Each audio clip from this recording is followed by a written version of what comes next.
और ये पता था कि वो ज़मीन कोई भी अपनी पुश्तैनी ज़मीन संकेत भाई वो कहीं भी जाने नहीं देगा, किसी के पास हो गए। तो इनका मकसद ये था कि इस ज़मीन को उठा के इधर से कर दो। उसी ज़मीन को जिसको एक्वायर की गई, वही कांग्रेस के लीडर आज भी वहीं पर एक्विजिशन के बावजूद वहाँ पर बिल्डिंग बनाई गई। अगर कांग्रेस आई तो वो आपकी संपत्ति मुसलमानों को दे देगी, वो गलत नहीं कह रहे हैं। वहाँ से एक छोटे कस्बे से निकल करके मैंने पूरे विश्व पटल पे अपनी एक जगह बनाई है। ये बात वहाँ के कांग्रेसी नेताओं को, क्योंकि वो रसूखदार थे, तो ये उनको अच्छी नहीं लगी। तो इस तरह से मुझे डैमेज करने की हर तरह से कोशिश की जा रही है, क्योंकि 2022 तक तो हमारे पास थी वो ज़मीन। वहाँ तेजस्वी कहते हैं कि अपनी रैली में कि हम कलम, मैं तो कलम का आदमी हूँ, हम कलम नहीं तलवार देना चाह रहे हैं, ये तलवार कलम दे रहे हैं। ये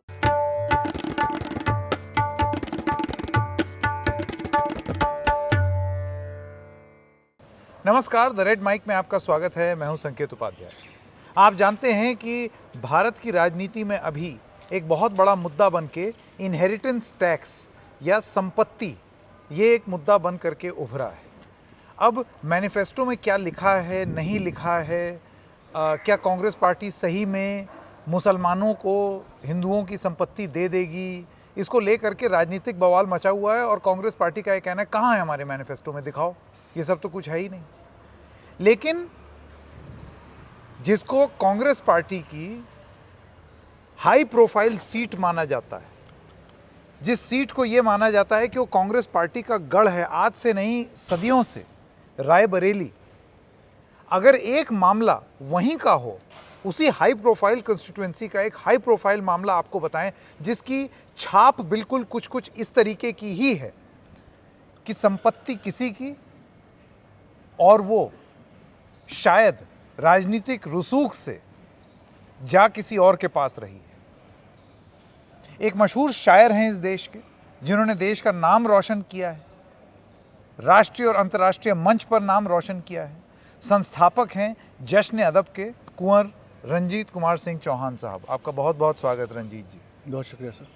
रंजीत जी ने हमको बताया ये रायबरेली के मूल निवासी हैं, इनकी पुश्तैनी ज़मीन और उस पर कब्ज़ा हो गया जी। कब्ज़ा जब कांग्रेस का शासन था उस समय हुआ, आप बताते हैं, और उसमें आपके हक में कोई कार्रवाई नहीं हुई जब कांग्रेस का शासन था। और अब आपका आरोप यह है कि वो मामला इतना बिगड़ गया है कि अब वो किसी आपके हाथ में नहीं है, आपके कंट्रोल में ही नहीं है। जी। ज़रा दर्शकों को बताएं ये क्या मामला है। बहुत शुक्रिया संकेत भाई। ये तो मैं ये चुनाव जो है एक ऐसे वक्त पे है जिस वक्त कांग्रेस एक तरफ तो ये बातें कर रही है कि वो जो है संपत्ति जो है वो नहीं, लेकिन मैं अभी अनुराग ठाकुर साहब का मैं एक बयान सुन रहा था।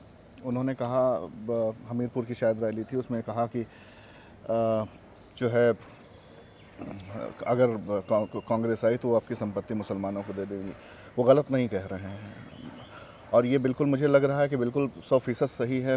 मेरे मामले में कम से कम मैं आपको पूरा मामला बताता हूँ। ये 2002 की बात है, जब उस वक्त बीजेपी की गवर्नमेंट हुआ करती थी। मेरे वालिद साहब उस वक्त, जाहिर है उनकी उम्र आज से 20 साल पहले 54-55 साल जो भी उनकी उम्र रही हो, उन्होंने एक ज़मीन का टुकड़ा एक हाईवे पर लिया और उसको जो है रायबरेली में हाईवे पर, और उसको एक कांग्रेस नेता उस वक्त होते थे रुद्र प्रताप सिंह, आरपी सिंह करके, मैडम के बहुत, सोनिया गांधी जी के बहुत करीबी नेताओं में कहे जाते थे। बाद में उन्होंने वहाँ से इलेक्शन भी लड़ा। हमारे जो सदर विधायक थे अखिलेश प्रताप सिंह, अब वो नहीं रहे, उनकी बेटी अभी विधायक हैं भाजपा से।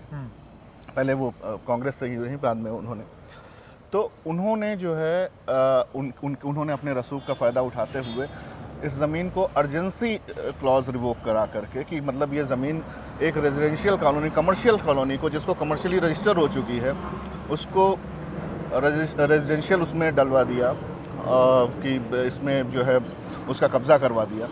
और कब्ज़ा करवा के उसका ना मुआवजा हुआ ना कुछ, कहीं कुछ मिला। कांग्रेस गवर्नमेंट आ चुकी है अब तक, 2002 में ली थी उसे भाजपा गवर्नमेंट, कोई दिक्कत नहीं हुई। जब से ये हुआ, जब से इनका रसूख वो हुआ ना हुआ, इन्होंने ना कोई मुआवजा, नहीं कुछ भी नहीं, उसको कब्ज़ा करवाते रहे। कब्ज़ा करवाने के बाद उसको एक मुस्लिम को एक मुस्लिम की मदद से उसको 2023 में नीलाम कर दिया गया। यानी जिस पब्लिक पर्पस के लिए, जिस ज़मीन के लिए आप अर्जेंसी रिवोक करा रहे हैं कि ये सेक्शन 17 का कि भाई आपको रेजिडेंशियल कॉलोनी बनानी, यातायात नगर, वो यातायात नगर कभी बना ही नहीं, और उसके बाद उन्होंने जो है उसको इसमें डलवा दिया। हाँ। अब बताइए, अनुराग ठाकुर साहब जब कह रहे हैं तो क्या गलत कह रहे हैं? अगर प्राइम मिनिस्टर हमारे कहते हैं कि मंगलसूत्र छीन के दे दिए जाएंगे तो कौन सी गलत बात है? पूरी कांग्रेस के रसूख में उसमें वहाँ का एक्सियन अहमद, उसकी मदद से वो जो he said to be far distant relative to Mohammad Azam Khan के रिलेटिव कहे जाते हैं, तो वो उन लोगों ने मिल करके एक प्राइवेट, एक अनपढ़ आदमी को, एक वहाँ के भूमाफिया जिसका का एक हॉस्पिटल भी चलता है, नाम भी बता दूँ, संगम हॉस्पिटल, उसमें और मैं एक खुलासा करता हूँ, जिला अस्पताल है हमारे रायबरेली, उसका डॉक्टर है डॉक्टर सलीम, वो अपने मरीज ले जाकर के उस बंदे के यहाँ जिसके यहाँ नीलामी हुई उसके यहाँ वो एडमिट कराता है। मतलब सब कुछ चल रहा है और कोई भी स्टैंडर्ड पे नहीं है वो हॉस्पिटल, वहाँ मरीज नहीं है, वहाँ स्टाफ नहीं है, सब कुछ नहीं है, लेकिन खुला खेल चल रहा है। तो ये लोग मिलकर के वो भूमाफिया इधर से उधर कर रहे हैं, सब कर रहे हैं, और ये प्रशासन की मदद से हो नहीं, रहा है। मैं आपसे समझना चाहता हूँ, आपका ये कहना है कि जब 2004 से 2014 के बीच में कांग्रेस पार्टी का शासन था केंद्र में, उस समय और उससे थोड़ा सा पहले ही प्रशासन की मदद से इसी रायबरेली में आपकी पुश्तैनी ज़मीन को उसको ट्रांसफ़र कर दिया, और इन भूमाफियाओं ने वहाँ के जो स्थानीय नेता थे उनकी मदद से उसको ट्रांसफ़र कर दिया, और उस वजह से अब आपको राहत भी नहीं मिल रही है। क्योंकि एक सवाल ये होना चाहिए ना, 2014 में तो चली गई कांग्रेस पार्टी की सरकार, अब तो स्टेट में भी बीजेपी है और केंद्र में भी बीजेपी है, इस बात को भी 10 साल हो गए हैं। तो अगर वो 10 साल का पीरियड है जिसका आप हवाला दे रहे हैं कि उसमें ये सब हो रहा था, तो 10 साल ये भी तो हैं, तो ये मामला कायदे से तो सुलट भी जाना चाहिए था। नहीं, क्योंकि आप राजनीति लाए हैं, इस वजह से मैं आपको बता रहा हूँ ये क्यों ये है। क्योंकि वहाँ की सांसद माननीय सोनिया गांधी जी थी, इस वजह से उनके रसूख के चलते हुए ये सब किया गया। मैं ये नहीं जानता हूँ कि उनका डायरेक्ट इन्वॉल्वमेंट भले ही ना रहा हो या उनकी नॉलेज में भी ना रहा हो, लेकिन फ़ायदा इसी बात का उठाया गया, और जो डिस्ट्रिक्ट एडमिनिस्ट्रेशन है वो इस बात पे इन्वॉल्व रहा कि अगर हम इसको इधर कर देते हैं, उन्होंने पैसे भी लिए, सब कुछ किया, क्योंकि 2022 तक तो हमारे पास थी वो ज़मीन, हमारे पास थी, हमारे पोजीशन में ज़मीन थी। अचानक क्या हो गया कि जो है इसको उठा करके ट्रांसफ़र करना पड़ा, क्योंकि इलेक्शन अनाउंस हुए 2023 में। जिस दिन इलेक्शन अनाउंस हुए हैं 12 मार्च या 20 मार्च को, कौन से वाले? ये अभी इलेक्शन जो अनाउंस हुए, ये तो 2024 में अनाउंस हुआ। 24 में कब अनाउंस हुए? फरवरी के महीने में। फरवरी के महीने में, मार्च के महीने में, मार्च के महीने में, मार्च के महीने में जिस दिन भी इलेक्शन अनाउंस किए गए हैं उसके 15 दिन बाद जो है यानी 27 मार्च को डीएम ने पोजीशन लेटर दे दिया कि ये मानते हुए कि अब तो कांग्रेस ये गवर्नमेंट आनी नहीं है, बीजेपी नहीं आनी। तो इन्होंने अब तक हमारा वो रख रहा है, और वहाँ धड़ल्ले से रात दिन काम चल रहा है, आप विजुअल्स सब सामने हैं। तो एक सेकंड, मुझे ये आपकी बात जो है थोड़ी सी समझने में, जो डिस्ट्रिक्ट मैजिस्ट्रेट है जो कि राज्य सरकार को रिपोर्ट करता है, कुंवर साहब, राज्य सरकार जो है वो भाजपा की है, आपका आरोप ये है कि वो डिस्ट्रिक्ट मैजिस्ट्रेट अपनी ही सरकार की ना सुन के, और जो वहाँ की सांसद हैं सोनिया गांधी, उनको फेवर कर रहे हैं, क्योंकि ये थोड़ा सा अटपटा लगता है सुनने में। लोकल इन्फ्लुएंस होता है जो है संकेत भाई, और उन्होंने मान लिया है कि जो भाजपा नहीं आ रही है। डिस्ट्रिक्ट गवर्नमेंट ने इस बात को कहीं ना कहीं अंदर, डीएम हर्षिता माथुर, मला श्रीवास्तव, इन लोगों के जहन में था कि आइंदा ये नहीं आ रहा, इसलिए इन्होंने। दूसरी चीज़, जो एडमिनिस्ट्रेशन है वो गलती इसलिए ये बार बार कर रहा है कि वो वहाँ तक पहुँचने नहीं दे रहा है। यानी कि जो लोकल वहाँ लीडरशिप है, जिनको जो ये हमें मान के बैठते हैं कि जो है मैं बीजेपी का वोटर हूँ, बीइंग ए राजपूत बीजेपी का वोटर हूँ, तो इन लोगों ने इसको सिर्फ ये करने के लिए, अच्छा चलिए इसको आप छोड़ दीजिए, राजनीति से ये नहीं प्रेरित है, तो क्यों एक ज़मीन को, टुकड़े को, जिसको कांग्रेस के लीडर से हमने लिया उस वक्त 2002 में, और उसी को उन्होंने उसको रिवर्स चाहते हैं वो, तो क्यों इन्होंने उसको जो है नहीं दिया, उसको अपने किसी रिश्तेदार को क्यों दे दिया? उसी ज़मीन को जिसको एक्वायर की गई, वही कांग्रेस के लीडर आज भी वहीं पर एक्विजिशन के बावजूद वहाँ पर बिल्डिंग बनाई गई, उन कांग्रेस के लीडर्स की, और उनकी चल रही है, बजाज ऑटो एजेंसी चल रही है बगल में, आप देख लीजिए जा करके। उसको भी तो लिया था। तो क्या सिर्फ एक ज़मीन के टुकड़े में आप सब कुछ बनाना चाह रहे हैं? जी नहीं, सिर्फ इनका मकसद ये था दिखाना कि आप जो है आप कुछ नहीं कर सकते हैं, और जो बीजेपी कह रही है, जो हमारे प्राइम मिनिस्टर साहब कह रहे हैं, वो गलत नहीं कह रहे हैं कि ये आएंगे तो ये इनका मकसद यही है।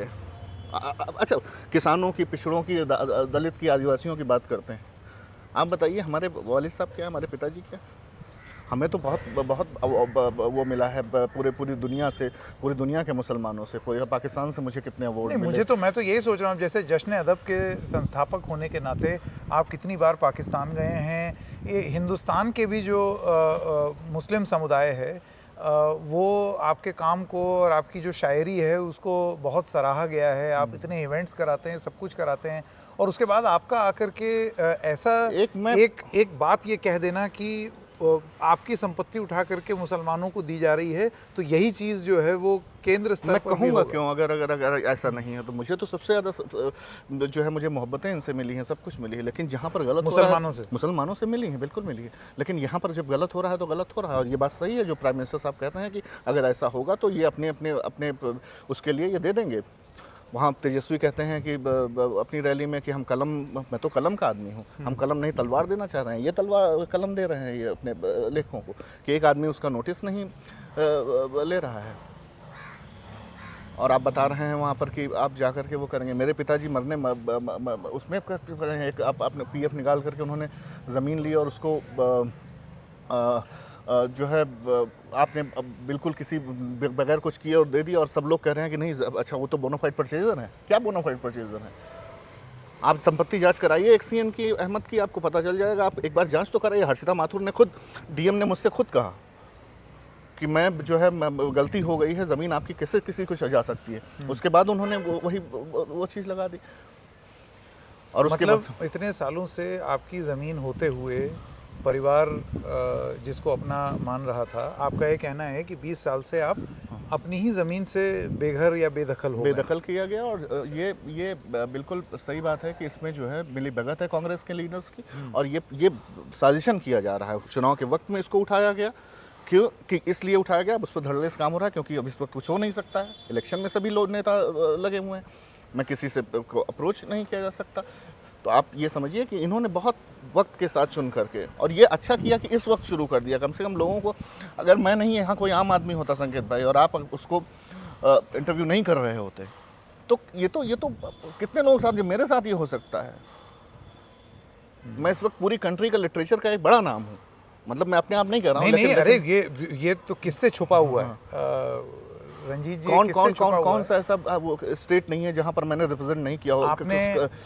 आज़ादी का अमृत महोत्सव का सबसे बड़ा वो जो है पूरे स्टेट्स में जब किसी ने किया, तो कल्चरल मिनिस्ट्री के बाद हम उनके साथ इम्पैनल भी रहे, और पेश होते हुए हमने पूरे उस पर किया। सबसे बड़ा नाम इस वक्त अगर जश्न अदब का है, जो साहित्योत्सव है जश्न अदब, सरकार के साथ, इनकम टैक्स के साथ मिलकर के, सबके साथ मिलकर के, उसके साथ ये हो रहा है। तो आम आदमी के साथ क्या होता होगा संकेत भाई? रोज़ ज़मीनें वहाँ कब्जा होती हैं, और उस जिसको दिया जा रहा है उसके साथ वो एक्सीएन, बिकॉज मुस्लिम एक एडीएम है थी इसके पहले, अब ट्रांसफ़र हो गया उनका इलाहाबाद, पूजा मिश्रा एडीएम रेवेन्यू थी, हर्षिता माथुर और माला श्रीवास्तव आप खनन की डायरेक्टर हैं। ये 3 लोगों ने मिल करके, हर्षिता माथुर अभी करंट डीएम है, तीनों लोगों ने मिल करके साजिश, और ये एक्सीएन तो खैर जो है उसका एग्जीक्यूटिव इंजीनियर अहमद, इन चारों लोगों ने मिल करके एक व्यवसायी आदिल को, अनपढ़ व्यवसायी, गुंडा बदमाश जिसको कहते हैं, उनको फ़ायदा पहुंचाया। और कांग्रेस बात करती है, कांग्रेस किस मुँह से बात करती है कि हम जो है यहाँ पर हम ये करेंगे, आदिवासी पिछड़ों और अल्पसंख्यकों के लिए हम वो कर रहे हैं। कुछ नहीं कर रहे हैं, ये वाकई फ़ायदा पहुंचाने की बात है। और ये मेरे साथ हो रहा है, आप देखिएगा। मैं तो, आप अभी रायबरेली के दौरे पर कभी होंगे तो आपको मैं दिखाऊंगा कि वहाँ पर कौन सा मैं बिल्कुल, मैं क्योंकि आपने ये बोला है तो जब रायबरेली जाना हुआ तो यहाँ ज़रूर जाएंगे। मेरे फादर ने सुसाइड कमिट करने की 2 बार वो अटेम्प्ट कर चुके हैं। अरे सुसाइड कमिट करने की बात कही, अगर न्याय नहीं हुआ तो सुसाइड कमिट, लेकिन न्याय कैसे? हाई कोर्ट मांग रहा है, हाई कोर्ट पूछ रहा है उनसे कि आप बताइए कि इस ज़मीन पर क्या हुआ। नोटिस है 2022 का, जस्टिस मसूदी की बेंच ने वो किया कि जिस पर्पज़ के तहत ज़मीन एक्वायर की गई, वो ज़मीन क्या जो है उस पर्पज़ के तहत यूटिलाइज़ की गई, उसका जवाब नहीं दिया दिया गया। हाँ। उन्होंने कहा कि ये ज़मीन वेस्ट हो चुकी है उसमें स्टेट में। अब स्टेट में वेस्ट करके मतलब आप गवर्नमेंट को क्या रियल एस्टेट ब्रोकर का दर्जा दे रहे हैं? मतलब आपकी अपनी ज़मीन जो कि आपने खरीदी थी, वो ज़मीन अब रियल आप मतलब ही के हाथ में नहीं है। मेरी ज़मीन जो मुझे कमर्शियली कहा गया कि ये ज़मीन कमर्शियली है, कमर्शियल है, एक टुकड़ा ज़मीन का 2200 स्क्वायर फीट का टुकड़ा, उसमें कह रहे हैं कि रेजिडेंशियल कॉलोनी बनेगी। उसके आस पास में कहीं रेजिडेंशियल कॉलोनी यातायात नगर नहीं बना, आज तक कहीं बना ही नहीं। उसके अलावा एक दूर कहीं जाकर के अंदर की तरफ एक कॉलोनी बना दी, उसका मुआवजा दिया लैंड एक्ट से 75,000 ट्रेजरी जमा करा दिया, देने की नीयत ही नहीं थी। फिर वो जब कॉलोनी नहीं बनी तो आप हमें ज़मीन वापस कर देते। भाई नियम तो ये कहता है, और आपने अर्जेंसी रिवोक की कि अर्जेंसी में ये होता है संकेत भाई, मैं आपको बता दूं कि अगर अर्जेंसी रिवोक करते हैं तो यानी 30 दिन के अंदर आपको उसको 30 दिन की बाध्यता, और मैं ऑब्जेक्शन भी नहीं कर सकता। अर्जेंसी रिवोक करके कि मुझे ज़मीन की सख्त ज़रूरत है, यहाँ बनना ही बनना है, और आप बताइए 18-22 साल में आज बना ही नहीं वहाँ कुछ भी, और बना तो बहुत दूर की बात है, आपने उसको नीलाम कर दिया एक अपने ही रिश्तेदार को।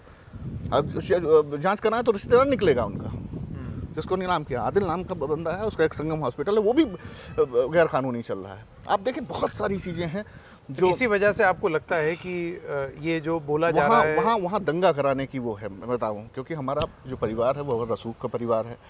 जाहिर है कि हमारे जो हैं लोग जो हैं वहाँ वो हैं, कांग्रेस बात करती है तुष्टीकरण की, लेकिन इनसे ज़्यादा जो है हमारा रसूख का परिवार है। हमारा जो इलाका कहा जाता है, जो गांव का, जहाँ से हम लोग आते हैं, जहाँ हम लोग जमींदार हैं, अमामा का जो स्टेट है, वहाँ पर ठाकुरों का एक वर्चस्व जैसे कहा जाता है। मुझे ये सब बात करने में बीइंग ए पोएट थोड़ी सी शर्मिंदगी महसूस होती है, लेकिन ये बात सच है, और ये बात सच यही कह सकता क्योंकि मैं, जिसको मुसलमानों से इतनी मोहब्बत मिली हो, वो ऐसा सच बोल रहा है। आप सोचिए, तो वो रसूख का परिवार है, और ये पता था कि वो ज़मीन कोई भी अपनी पुश्तैनी ज़मीन संकेत भाई वो कहीं भी जाने नहीं देगा, किसी के पास होगे। तो इनका मकसद ये था कि इस ज़मीन को उठा के इधर से कर दो, और यहाँ पर ये लोग आएंगे, उधर से वो लोग आएंगे, ज़मीन जिसकी भी होगी वहाँ गोलियाँ चलेंगी, वहाँ 4 लोग मरेंगे, वहाँ हिंदू मुसलमान होगा। और ये बात मुझे आज तक नहीं समझ में आ रही है कि बीजेपी हुकूमत जो है, मैं इनको भी दोषी मानता हूँ कि मैं बीजेपी हुकूमत इसका वो क्यों नहीं नोटिस क्यों नहीं ले रही है।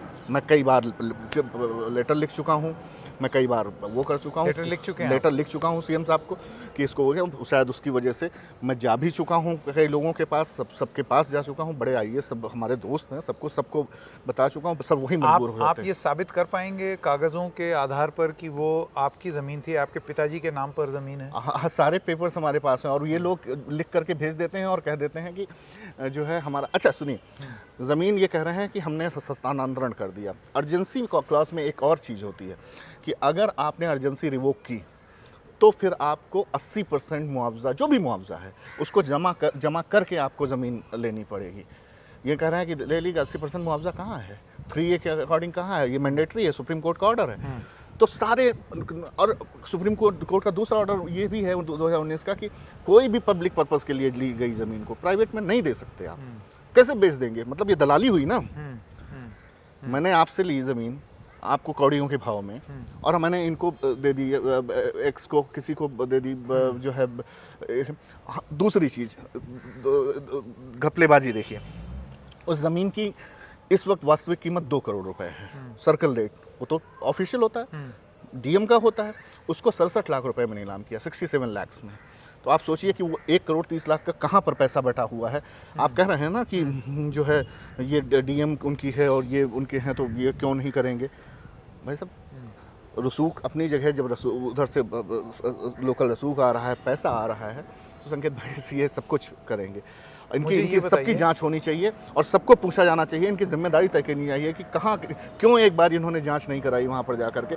एक बार कमीशन करा लें कि कहाँ पर रेजिडेंशियल कॉलोनी बनी है, कहाँ पर बना। मुझे ये बताइए, इतना और जब मैं रसूख शब्द का यहाँ प्रयोग कर रहा हूँ, मैं जो सम्मान और प्यार आपने कमाया है अपने क्षेत्र में, मैं उसकी बात कर रहा हूँ। इतना मुकम्मल शायर, देश और दुनिया में इतना लोकप्रिय शायर, जैसे कि आपने खुद बोला मुसलमानों में इतना पसंद किया जाने वाला शायर, क्या वो और उसका परिवार आज अपने आप को मजबूर पाता है? क्या आप, जैसे आपने बोला आपके पिताजी ने सुसाइड कमिट करने की कोशिश की, ये तो जाहिर सी बात है सुनने में ही नहीं अच्छा लग रहा। मजबूर नहीं आप पाता क्या अपने है आप को मजबूर? संकेत भाई इस वक्त मजबूर नहीं पा रहे हैं। इस वक्त तो हालात ये हैं कि मैं रोज़ चक्कर लगाता हूँ जाके, और रोज़ वही रोज़ कुआं खोदता हूँ और रोज़ पानी पीता हूँ।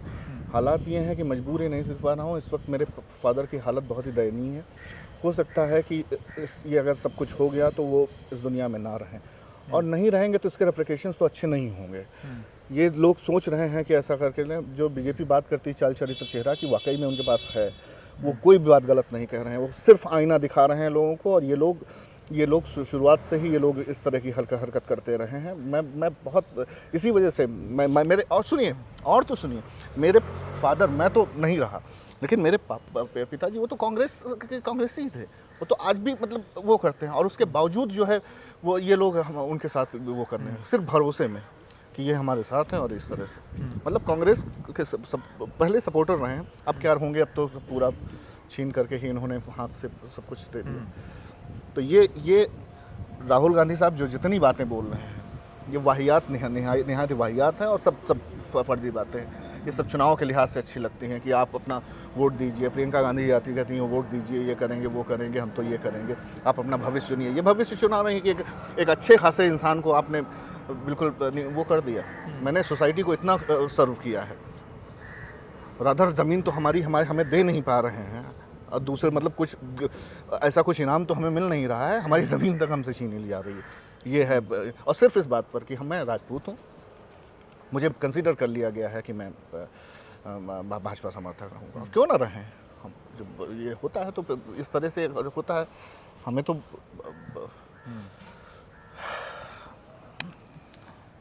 मैं देख रहा हूँ कि आप भावुक हो रहे हैं ये बात बोलते बोलते, पर अब आपको उम्मीद क्या है?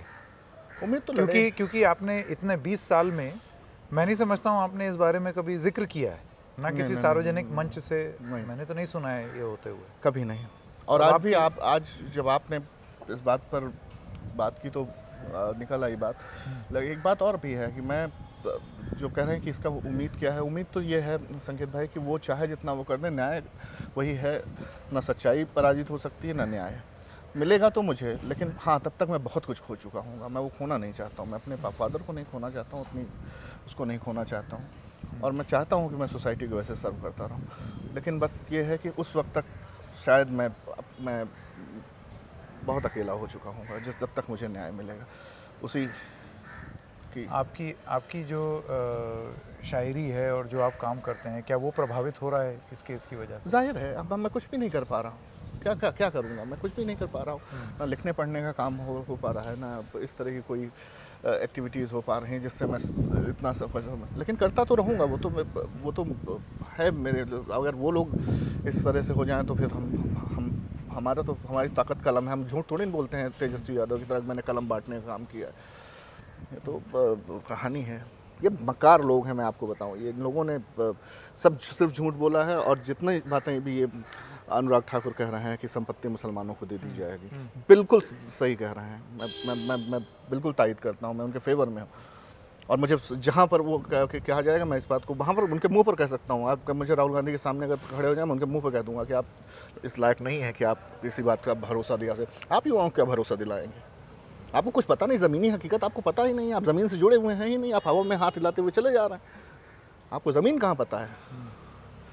आज 20 साल से आपके उसमें जो है इनजस्टिस हो रहा है, आपके वक्त में इनजस्टिस हो रहा है, और सब कुछ ये खेल पूरा खेला गया। जानते हैं ये भी तो पलट के कह सकते हैं ना, आपने इसका कितनी बार जिक्र किया इसका? किसका? अपने इस मामले का। और ये जो आप व्यक्तिगत रूप से जो आपके साथ हो रहा है, उसको आप एक्सट्रैपुलेट करके ये कह रहे हैं कि यही कांग्रेस पार्टी का चाल चरित्र चेहरा है। हाँ? तो ये तो इस तरीके से भी देखा जा सकता है ना कि ये तो कुंवर साहब के साथ निजी रूप से कोई चीज़ हो रही है। ये वो आ करके सबके साथ कर देंगे। उन्हीं के लोग जो है, उन्हीं के नेता ने उसको किया, उन्हीं के नेता ने जो है उसको सब कराया, और सारी चीज़ें उन्हीं के नेता ने की। ये जानते हैं सब। वहाँ रुद्र प्रताप सिंह को, आरपी सिंह को कौन नहीं, तब तो दुनिया में नहीं रहे। उनके भतीजे को उन्होंने टिकट भी दिया, अभी रिसेंट इलेक्शन में भी टिकट दिया, रायबरेली सदर से उनको टिकट दिया गया। तो मैं वही तो कह रहा हूँ, मैं तो कह रहा हूँ कि ये मैं कह रहा हूँ, इसको दूसरी तरफ से देखने की ज़रूरत है संकेत भाई। जो आप समझ रहे हैं कि मैं कह रहा हूँ क्योंकि मैं आप तक पहुँच चुका हूँ। कितने लोग हैं जो पहुंचे नहीं हैं अभी तक, कितने लोगों की ज़मीनें वहाँ पर ऐसे दे दी गई होंगी और कितने मुसलमानों की दे दी गई होंगी। आप जाइए और उसका जिस नाम का है मोहम्मद आदिल कादिर खान उसका नाम है, अव्वल दर्जे का अनपढ़ आदमी, ना किसी तरह के वो सारे फ्रॉड काम करते हैं, भूमाफिया सारी चीज़ें उसके साथ उसका वो मिला हुआ। मैं कह तो रहा हूँ कि आप देखिए तो सही कितने लोगों को दे दी गई होंगी। ये तो मैं अकेला मैं कह रहा हूँ और वो कह रहा है जिसको ऑलरेडी एक एक्सेस है, टेलीविज़न में भी एक्सेस है और बहुत दूर तक एक्सेस है। जितना मैं आपको जानता हूँ, मैं तो बस यही कह सकता हूँ कि ये इस तरीके से कभी बात करते हुए आपको सुना नहीं। आपने शायरी की है, आपने अपनी कभी मैंने आवाज़ ने मतलब मैंने नहीं की, ठीक है सियासत अपनी जगह थी। मेरा अपना एक झुकाव, एक आइडियोलॉजी है मेरा अपना झुकाव दूसरी तरफ वो था, लेकिन इसका मतलब ये कि आपने उसका ये बना करके उसको वो कर दिया। भाई मुझे अगर कोई आदमी अपील करता है तो मैं उसको क्यों ना करूं। मैंने तो पाकिस्तान जाकर के प्राइम मिनिस्टर का पक्ष रखा था, आज भी रिकॉर्ड पे है। एक साहब ने बीच में उठ के कहा था, मैंने कहा कि मैंने अपना हक अदा कर दिया, आप मेरे वज़ीर आज़म के खिलाफ कुछ भी बोलेंगे। मैं मनमोहन सिंह थोड़ी ना था कि जो है उस तरह से बात करके कोई उनके खिलाफ बोले हमारे प्राइम मिनिस्टर और मैं सुन करके चलाऊँ। मैंने वहीं पर उनको I had given a back. तो आज तो मैंने उनको पाकिस्तान में मैंने वो कर दिया, तो मैं तो वो उन शख्सियात में रहा हूँ जिन्होंने खुल करके सामना किया इन सब चीज़ों का। और आज तक इसी उसके लिए वो लोग भी मुझे प्यार करते हैं। ऐसा नहीं है कि उसके बाद मेरा कोई बैन कर दिया गया, ये कर दिया गया। अभी भी मैं पाकिस्तान में अभी मुझे अवार्ड दिया गया, तो मैं तो मतलब उसमें हूँ। लेकिन जो बात गलत है वो गलत है। ये लोग जो है ये गलत बोल रहे हैं। कांग्रेस ने मेरा शुरुआत से, और जानते हैं कि इस बात का नुकसान किया है क्योंकि मैं तो शुरुआत से इनकी आइडियोलॉजी के खिलाफ था। लेकिन ये लोग हमारे पिताजी ठीक है वो भुगत रहे हैं जो किया है उन्होंने। एक आध बार वोट दिया होगा तो भुगत रहे हैं। चलिए, अब उम्मीद ये करते हैं कि राजनीति से परे, राजनीति से ऊपर उठ करके न्याय आपको मिल जाए। ऐसा ना हो कि जो राइटफुली आपका है वो किसी से भी छिने, ऐसा नहीं होना चाहिए। जो न्याय संगत हो वो कुंवर रंजीत चौहान के साथ हो। और बस यही संकेत भाई, एक मेरी सिर्फ इतनी सी अपील है कि अगर कोई भी इस इंटरव्यू को देखे तो उस तक ये बात पहुंच जानी चाहिए ताकि मेरा नुकसान, देखिए ज़मीन तो सब चीज़ें यहीं रह जाएंगी, लेकिन जो हम खो देंगे अपने रिश्ते, अपना खून, वो हमारे लिए बहुत बड़ा नुकसान होगा। और इसके तहत मुझे पीछे से डैमेज करने की कोशिश, दूसरा एक पॉइंट और है इसमें मुझे डैमेज करने का, क्योंकि मैं रायबरेली में एक अच्छा खासा नाम हूँ अपनी तरफ से। अपने रायबरेली से जहाँ से मैं आया हूँ, वहाँ से एक छोटे कस्बे से निकल करके मैंने पूरे विश्व पटल पे अपनी एक जगह बनाई है। ये बात वहाँ के कांग्रेसी नेताओं को, क्योंकि वो रसूखदार थे, तो ये उनको अच्छी नहीं लगी। तो इस तरह से मुझे डैमेज करने की हर तरह से कोशिश की जा रही। और ये उसी की वजह आप मानते हैं? ये उसी की वजह है, सब कुछ उसी की वजह से। आप कहते हैं आपका जो नाम और शोहरत है वो उसको डैमेज करने की कोशिश की। जाहिर है कि हमारे परिवार के, हमारे मतलब गांव घर के लोग हैं ये लोग जिनकी मैं बात कर रहा हूं। तो मैं ऐसा भी नहीं है कि कहीं दूर की बात बता रहा हूं। ये हमारे परिवार के लोग हैं जिनकी बात बता रहा हूँ। हमारे परिवार मतलब हमारे गाँव हमारे उसके लोग हैं, कोई शहर के दूर दराज के लोग नहीं हैं कि ये इस कोने पर हम हैं वो वहाँ पर वो अनजान लोग नहीं हैं। तो मुझे वो बर्दाश्त नहीं कर पा रहे हैं। और दूसरा ये कि मेरा अब ये वक्त आया है, क्यों वक्त चुना गया है, चुनाव का वक्त क्यों चुना गया कंस्ट्रक्शन के लिए। जैसे ही हुआ, डीएम हर्षिता माथुर ने पोजीशन लेटर दिया 27 मार्च को, इसके पहले नहीं दे सकती थी। चलिए देखते हैं कि न्याय हो, कम से कम आप जो कह रहे हैं जिस तरीके की स्थिति है, क्योंकि उन सारी चीज़ों में बहुत डिटेल में तो हम भी नहीं गए हैं। तो जो आप बता रहे हैं वो आपने अपना पक्ष रखा है। मैं कह रहा हूँ आपके इनके पास ये जितने, इन्होंने मुझसे कहा था कि मैं पेपर लेके आऊँगा। उसका आदमी जो एक्सियन था, जब डीएम ने हमें बुलाया तो एक्सियन बैठा हुआ था, तो हमने कहा कि भाई दूसरी ज़मीनों क्या हुआ उसके आसपास की ज़मीनों का। तो वो कह रहा है कि सब छूट गई। अहमद करके है, अव्वल दर्जे का करप्ट आदमी, उसके मतलब एवरीवन नोज। उसको अगर पता चल जाए कि ये, तो उन्होंने कहा कि पूरी तरह से जो है हमने वो छोड़ दी गई, सर्वे में छोड़ दी गई। बताइए, सर्वे में ऐसे छोड़ जाती है? डीएम के सामने की बात है और उसके बावजूद डीएम वही लिख के दे रही है जो वो कह रहा है। क्यों हो रहा है ये? उसमें मैं अकेले तो था नहीं, मैं एफिडेविट दे सकता हूँ। एफिडेविट कोर्ट में लगा, डीएम आके जवाब दें कोर्ट में कि नहीं कहा गया है। और जवाब भी देखा देने की बात है कि आप कमीशन में आके जाँच कराइए, सब कुछ पता चल जाएगा, खुल जाएगा। उनसे फाइल मंगवाइए, वो अपनी फाइल रखे हुए अपने पास रख के बैठता है। चलिए कुंवर रंजीत जी, बहुत बहुत धन्यवाद हमसे बात करने के लिए। थैंक यू, बहुत बहुत शुक्रिया।